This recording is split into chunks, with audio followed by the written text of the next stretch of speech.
बाई कसलं भात हिरवळलंय ना हो. बघी कसलं झालंय बाई भात आता. हा ते मागच्या वेळेस आम्ही टाकली ना 4 पोती, त्यामुळे चांगला हिरवागार रंग आलाय त्याला.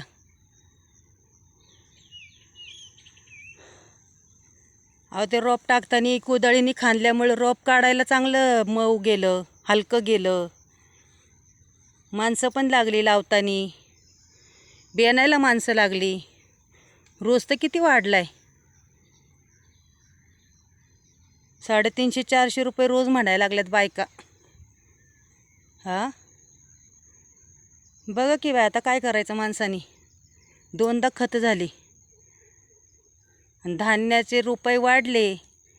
भाताला 2 रुपये जास्त द्या म्हणलं की शेतकऱ्याला माणसं काय म्हणतात, करा की अहो कमी, जरा करा कमी. आणि सहज हॉटेलमध्ये जेवायला जातात माणसं, तर एका दिवसाला एका टायमाला किती घालवत असेल त्यांचं त्यांनाच माहिती.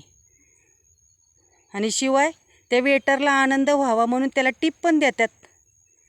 तेच जर शेतकऱ्याला 2 रुपये जास्तीचे दिले तर आपल्या शेतकऱ्याला आणि आपल्याला किती आत्मिक समाधान मिळेल. हां, दिवस रात्र तर कष्ट करतोय, डोक्यात विचार तर आहेच आपल्या.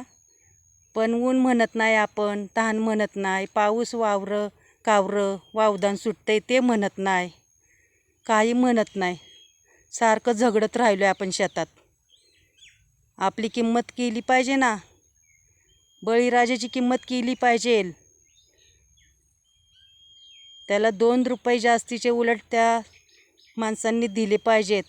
तेवढंच त्यांना आत्मिक समाधान, शेतकऱ्याला बळीराजाला आत्मिक समाधान पण मिळेल आणि दुवा पण घडल आणि आशीर्वाद पण हसत देईल शेतकरी.